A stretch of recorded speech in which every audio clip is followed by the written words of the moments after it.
시장을 향한 신선한 시각. 오늘 김동완의 시선이 머무는 곳은 땡큐 삼성과 매티스 장관의 방안입니다.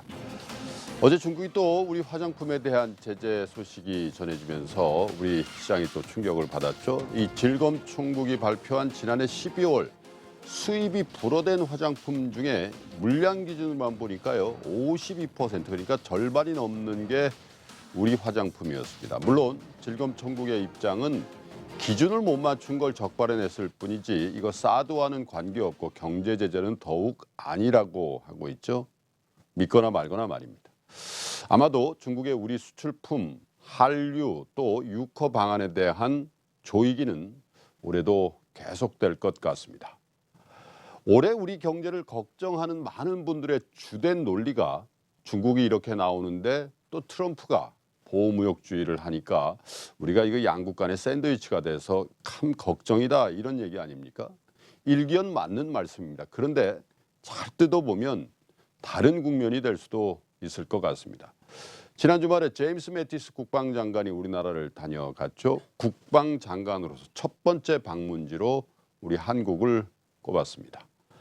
트럼프가 임명한 강요 중에 여야를 떠나서 국회에서 가장 잘한 인사라는 평을 듣는 사람입니다. 오랜만에 군 출신 국방장관이 됐고요.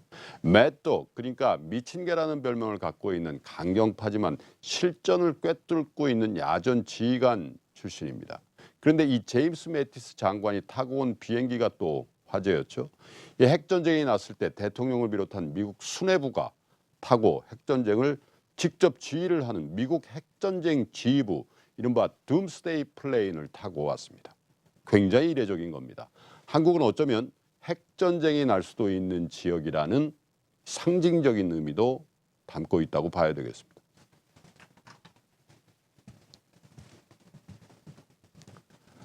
이걸 거꾸로 얘기를 하면요, 한국은 미국에 있어서 매우 중요한 동맹국임을 한꺼번에 보여주는 겁니다.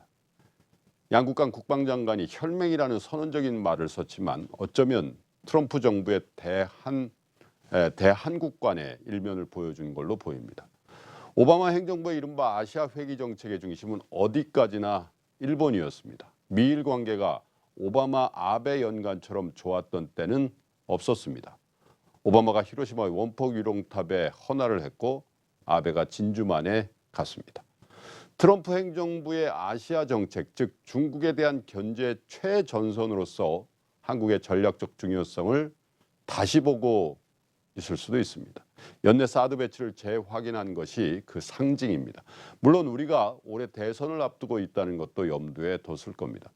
트럼프는 중국과 일본을 딱 꼬집어 환율을 조작해서 미국을 피폐하게 한 나라라고 했습니다.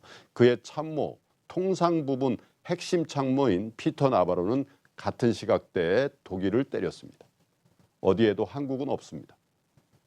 작년에 환율 조작 감시국으로 선정이 된 나라 중에 대만과 한국만 빠져 있습니다. 어쩌면 트럼프에게 있어서 한국은 무역을 비롯한 경제를 들고 쪼아야 할 대상이 아니라 미국 국익을 위해서 안보 군사적으로 더 중요한 파트너라고 생각했을 수도 있습니다.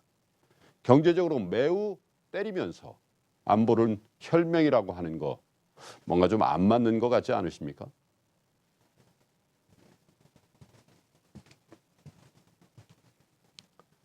삼성이 미국의 가전공장 투자를 검토 중이라는 한 인터넷 매체의 보도에 트럼프는 바로 땡큐 삼성 그대와 함께하고 싶어요라는 트윗을 날렸습니다. 도요타가 현대자동차가 투자한다고 공식적으로 발표했을 때도 이 땡큐라는 앙증맞은 용어는 쓰질 않았죠.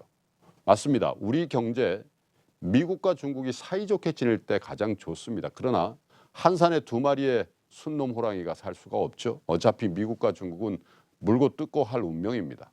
그렇다면 우리는 어떻게 해야 할지 답이 나옵니다. 양쪽이 우리를 다 필요로 한다고 애걸복걸하게 만들어야 됩니다. 작년 사드 배치 문제가 불거져 나왔을 때부터 우리는 어쩌면 미국과 중국으로부터 다 압박을 받는 처지가 돼 있습니다.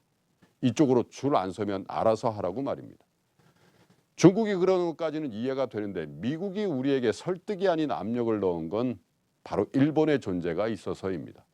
미국은 이제 일본과도 경제적으로 한바탕 싸움을 해야 되는 입장입니다. 트럼프가 직접 쓴 거래 기술이라는 책을 보면요. 트럼프의 일본관을 볼 수 있습니다.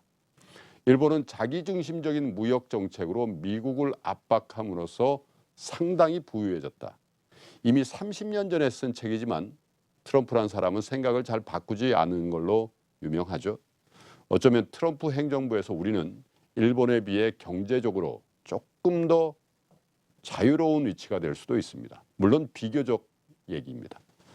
오롯이 우리 정부가 또 기업들이 어떻게 하느냐에 따라서 달라질 겁니다. 적어도 트럼프의 보호무역주의가 우리 산업을 조만간 피폐하게 할 것이라는 너무 과한 걱정은 오히려 화가 될 수도 있습니다.